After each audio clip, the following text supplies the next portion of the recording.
with Coach Mike Perez at courtside. We have Miss Andrea Endicio. Fourth quarter underway. Zamboanga, 6-point lead. You see the quarter scoring. Dikit yung first quarter. Gensan outscoring Zamboanga by 6 and the second. Pero yung pawi ng Zamboanga in the third period, 23-11. More than the plus 12 of scoring, it's really not allowing so much three-point makes para dito sa Gensan Warriors. And the commitment after that reminder by Roy Sumang, bakit sa practice ang ganda ng depensa natin, bakit sa actual game hindi natin magawa. Ang ganda ng pagkaka-respond nitong Zamboanga. Now the fourth quarter is a dangerous quarter if you're going up against Zamboanga. Proof of it, their last game against the Pangasinan Heatwaves. Nicoy Lorde continues to misfire. Roy Sumang, Paul Turco, Jason Credo, JP Kawilan, and Abdul Sawat. The 5 on the floor for Zamboanga. Abdul Sawat was fouled by CJ Gonzalez. Pretty much a lot of dribble drive attack down the middle. Here, another turnover. Good effort by Zamboanga. Fast break of the game is brought to you by Extreme Cool Air Conditioners. Ang Extreme magpalamig.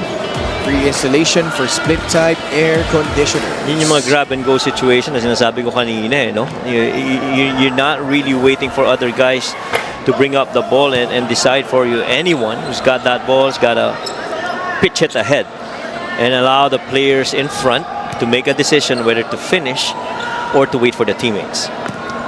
This unang free throw ni Abdul Sawat, only shooting 58% from the line this season. Mintis din yung dalawa. Yung pangalawa rather. Paul Turco.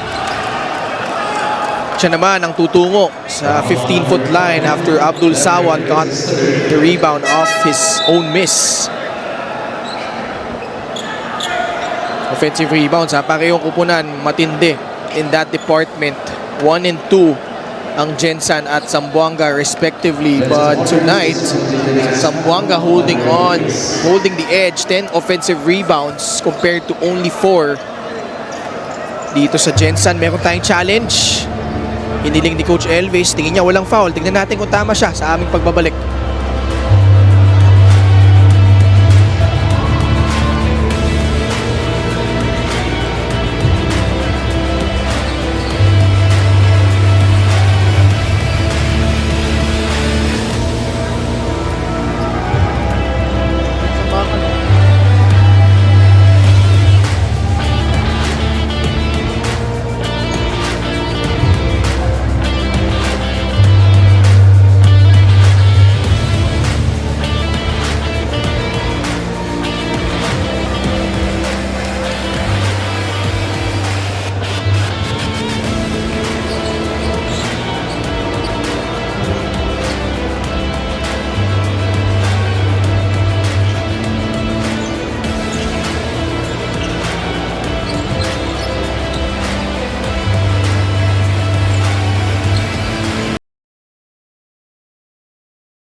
Challenge was successful.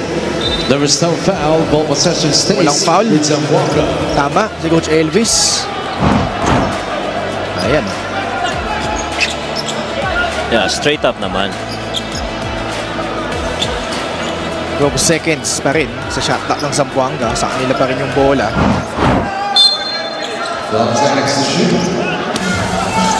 Roy Sumang, baseline inbound, finding Jason Credo. Now Altamirano laban kay Joel Liu. Swing pass, Sumang, kick out. Jason Credo steps into a free, short. 11th offensive rebound para sa Zamboanga, giving them another possession. Kawilan stepping back, long 2-point shot, too strong. Larry Rodriguez finally clears it for Gensan. Acuna for free, no. One and done by the Warriors. Well, that that pretty much is the kind of basketball that Gensan would love to play on both ends. Not allow any dribble attack inside the paint, not allow paint touches para dito sa Zamboanga, because if you do, ganyan ang mangyayari. Good recovery though by the Gensan Warriors that time. Mark Cruz lost it. Credo, the pitch ahead to JP Kawilan. Kicks it back out to Roy Sumang. Good decision. Such a veteran already. Yes. Si Roy Sumang. Yes, agree. Jason Credo, baseline drive, fouled by CJ Gonzalez. The thing is about Zamboanga, every time they put the ball on the floor, napipin nila yung defender, no? Yung primary man or yung help. Kasi ang ganda rin ng spacing and action nila on the weak side. It initiates cutters on the weak side to find ball reversals, and they've got good decision makers to make a good read and make a good decision out of it. Kaya ngayon, ikaw ang depensa ng Gensan, patuloy na nagre-recover ka. Halos scramble ka na all the way. 2 minutes gone by in the fourth. Zamboanga with a 6-point advantage. Mosqueda. Altamirano rises up for 3. Bola tatalbog palabas. A jump ball situation. So there's an arrow pointing to Zamboanga. That was a good defense actually by the Gensan Warriors, not allowing any paint touches again. Second time we've seen that so far in the past, 3 possessions of Zamboanga. Mosqueda libre sa 3. Wala pa din. Bola natapik. Babalik pa Zamboanga. Ang bola na naman.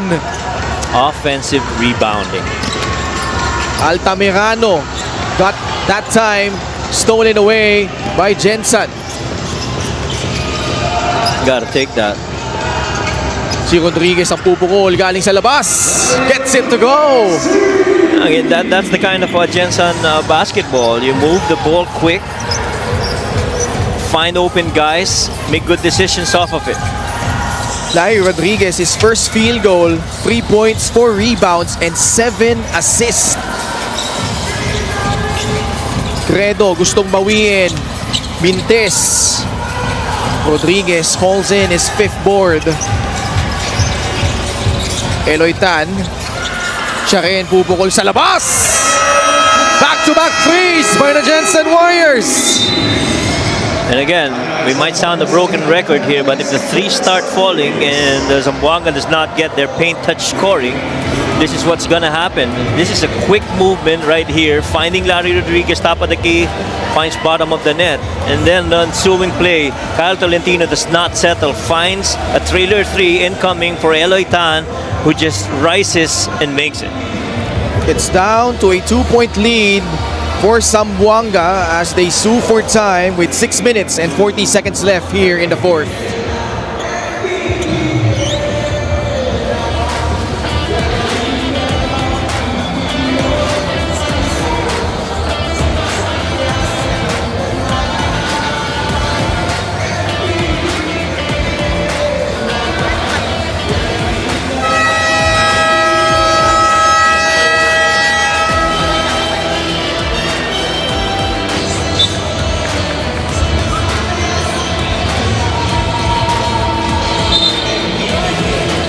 Nandito pa rin po kami sa Batangas City Coliseum. Ating silipin ang Fan of the Game brought to you by LGR, the official outfitter of the Mpbl. Alam mo, Coach Mike, mabanggit ko lang, nainggit ako sa story ni Mika Abesamis. Sarap nung chocolate chip cookies, no? Huwag mo akong gutumin Kaya nga, ano ko eh. Bigla ako nagutom. Back with us here, it's a 6-0 run by the Gensan Warriors. Nagda-diet nga ako eh. Ganun ba? Sige. Huwag na natin pag-usapan ang Chocolate pa yun ang pagkain sa coverage na ito. Roy Sumang turnaround jumper. Halfway down and out, but Carl Brian Cruz, stick back, wala pa din. Gensan Warriors dodging multiple bullets there. Ganda ng activity sa loob. Oh no. Bing masaglang! Saan siya galing doon? Nakasingit ng reverse layup. Weird side, 64 all. Another deadlock. Cruz inside to Turco. The pass out to Reg Gabat. Rejected by Eloy Tan. How about Eloy Tan making some impact here in the fourth period? Clearly, 10 minutes played so far. He's 4 out of 6 from the field. And boy, couple of assists and that block. Good tap by Sumang to Paul Turco. Got to get back quick. Sumang, hard drive to the basket. Can't finish. Abdul Sawat. The pass out to Carl Brian Cruz for free. Too strong. Basag lang in transition. Will slam on the brakes. Pulls it out to Tonton Bringas. Eloy Tan will reset their offense. 9 on their shot clock. We are at the halfway point of the fourth quarter. Eloy Tan, fadeaway jumper. And a rebound ending up with Reg Gabat.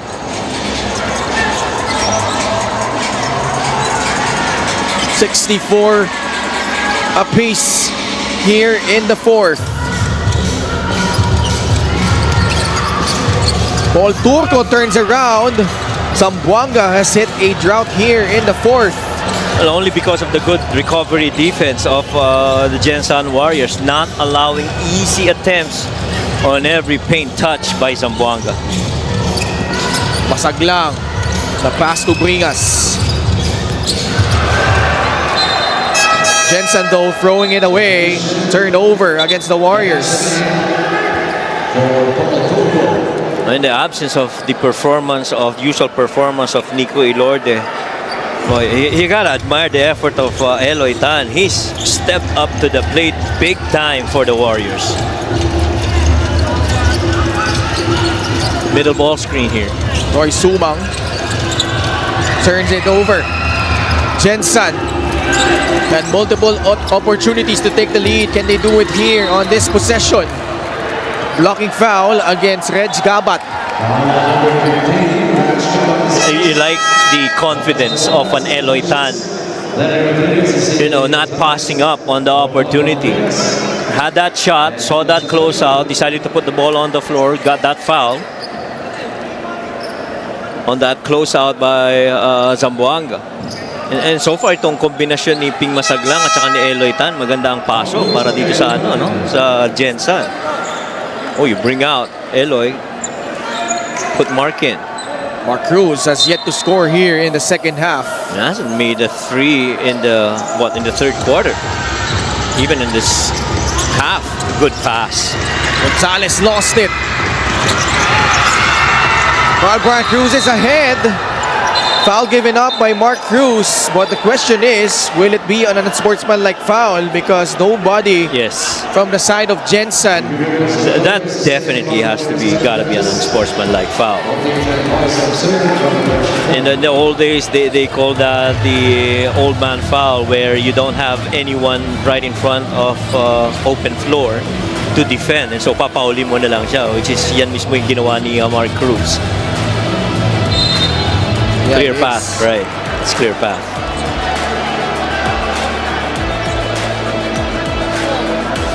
A sportsmanlike foul on number 9, Mark Cruz is first.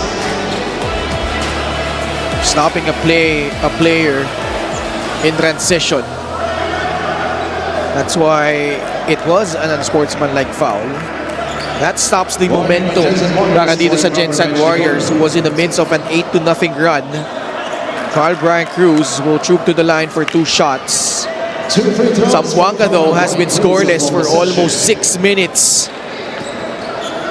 Now it's a long drought. Oh, 2 points pa lang sila dito before that free throw. Oh, kaya nagsimula yan nung nag-tighten up na interior defense nung Gensan Warriors. Remember those 3 out of the last 4 plays where they did not allow any paint touches para sa Zamboanga, and then they knocked down a couple of threes. That's what really started the momentum shift and started that drought for Zamboanga. Zamboanga really just settled for those open threes, which Gensan was daring them to take. So they always compact the paint instead of defending against the threes. Sumang rising up for 3, still no go. Tolentino snags down the rebound, his 10th to go along with 5 points and 6 assists. Mark Cruz. Bola na tapik ni Roy Sumang, chasing for it. Rodriguez falls down on the floor. It will stay with Gensan. They gotta review this. No, they gotta check on this. That's right.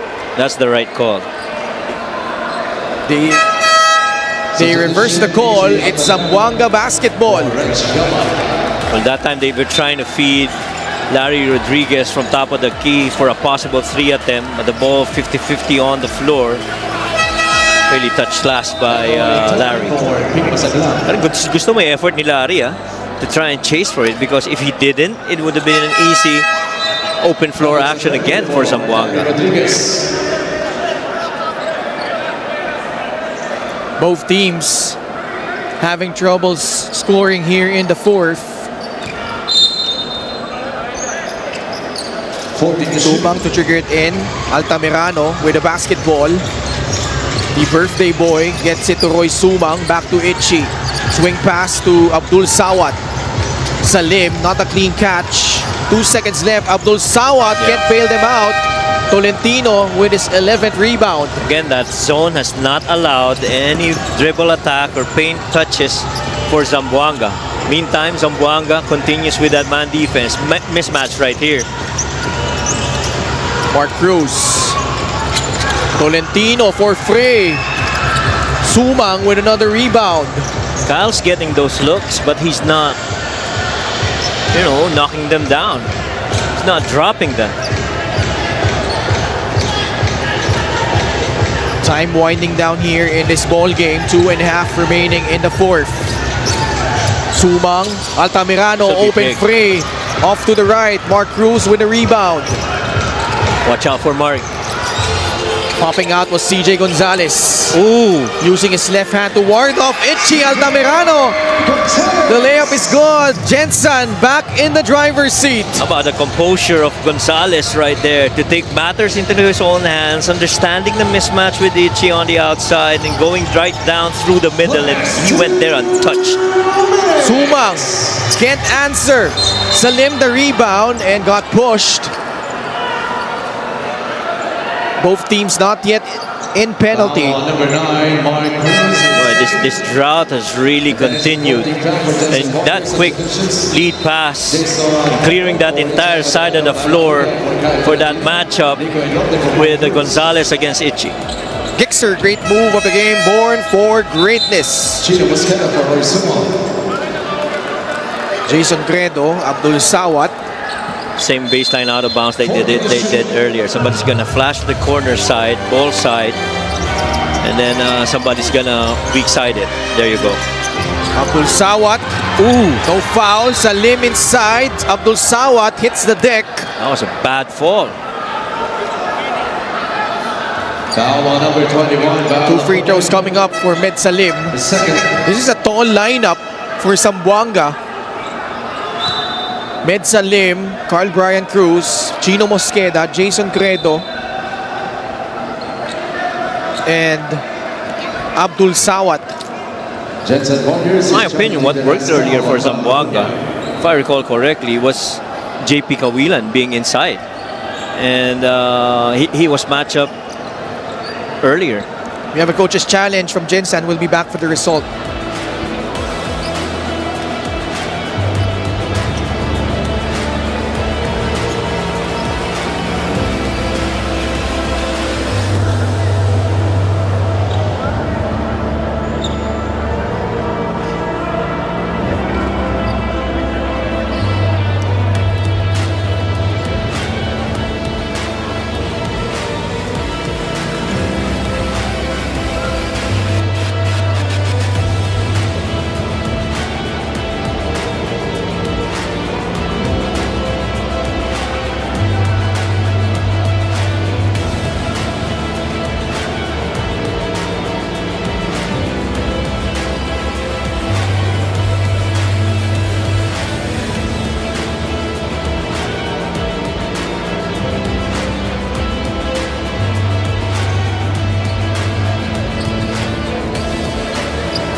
Upon review, the challenge was successful. There was no foul. Ball possession stays. Successful ulit yung challenge ni Coach Elvis Tolentino. So no foul called. Yeah, he pretty much got into it inside. And hindi lang talaga maganda yung yung pagkaka-take off niya. Bola pa rin ng Zamboanga. A minute and 50 left in regulation. I like that they brought back JP Kawilin on the floor because he can be a big man that can run the floor and as well as, stretch it for them. You have to remember in that game against Pangasinan, he was the guy who made those crucial threes. Gino Mosqueda against Nico Elorde. Credo puts it on the deck. Can't finish. Gonzalez the rebound. He got forced into that weak hand. Didn't have control going to the paint. Elorde will use some time here. Nico Elorde turns the corner. Bola natapik. Apreco recovers. Gonzalez. The jumper is good. Crucial baskets by Gonzalez. That's 6 in the game for Gonzalez. And boy, the timeliness of those makes from him. GBC can't connect from free. 66 seconds remaining. Gensan holding on to this 3-point lead. Zamboanga only 3 points here in the fourth quarter. They're gonna need a stop here. Nico to Felix. Eloy Tan, 6 seconds left. Oh, wow. Ball stolen away by Kawilan. What a pass! Abdul Sawat is away on the other side. Much as we harped about a really good play so far of Eloy Tan, that was not the best pass available right there. First, you don't have that good angle for Flex Aprecu. Even if he catches it, he's not going to do anything about it so much. Nico Elorde laban kay JP Kawilan. Nico Elorde in this. Final shot of the quarter here, of the game. In regulation. In regulation, that's right. 12 seconds left. Abdul Sawa to Credo. Credo off the bounce. The pass to Mosqueda for free. It's good!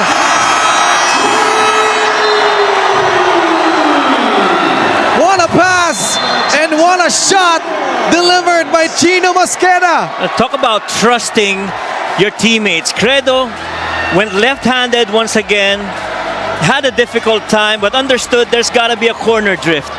And Chino Mosqueda held that corner for quite a while, trusted his instincts, trusted his preparation, and was able to find the bottom of the net to drop that three and give this lead over to Zamboanga. Just the 6-point overall for Zamboanga. Okay, so walang 3 points. So ang mangyayari guys, kailangan natin naka-jump tayo palagi sa 3 points para pumasok sila sa 2 points. Okay, gold na tayo lahat. Gold na, gold. Tik na yan. Gold tayo. Tayo ng 5. Hindi na pa isa. Okay. Aggressive tayo, konti Gold na. tayo ha. Okay. Guys, tingnan ninyo. Ang mangyayari niyan is babak pick yan. So nagbaback pick yan, switch na kayo. Switch impact ka, walang malambot na switch. Pero guys, quick 2 yan ha, baka may quick 2. So mag-switch kayo. Just in case, quick 2. Avoid lang nating lapitan masyado dahil favorite na wait lang. Hey, di ba? Papi!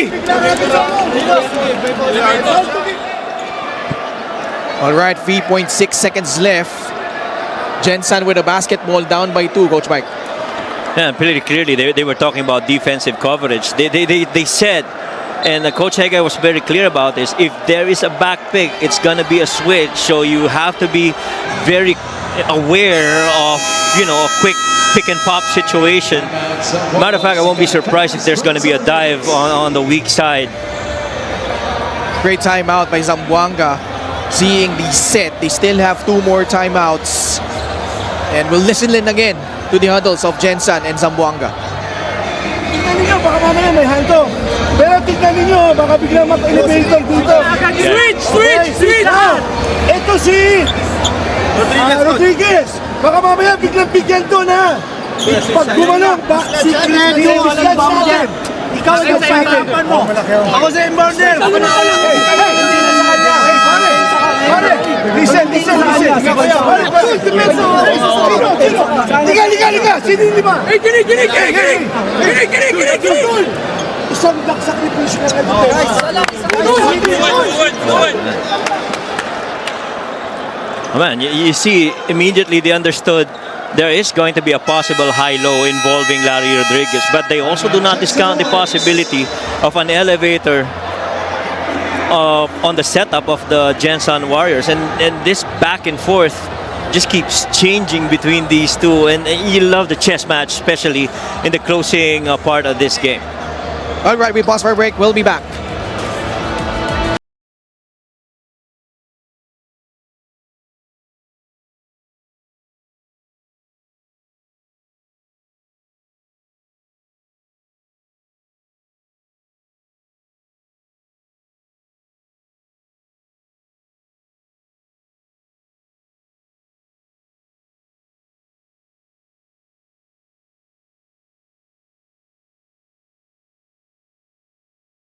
Next, Manila will take on Batangas City in our third game.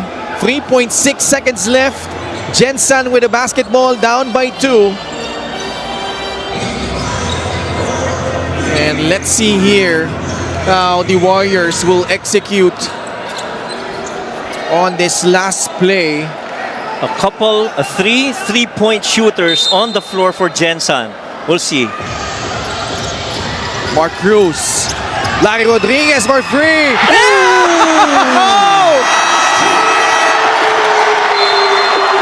What a play drawn up by Coach Elvis Tolentino. We'll talk about misdirection. The trust on Larry Rodriguez to get him to where he's best at shooting the three. Top of the key. We've seen that before in the first quarter. They twirled this screen and allowed Larry to just fan away, receive the ball and shoot it. What a really good execution by the Gensan Warriors. Key there was that twirl with Larry and Val Acuña. Val could have easily gone to the corner. He would have been free for that three, but instead they went straight to Larry for that three from the top. Dito. Tingin mo na. Okay, nag-move. Ikaw naman, kung si Chino, move ka. Diba? Papunta kang corner. Ngayon, ito, magpipit, papunta doon. Kaya lang, isisil natin, bigay natin kay Brian. Brian!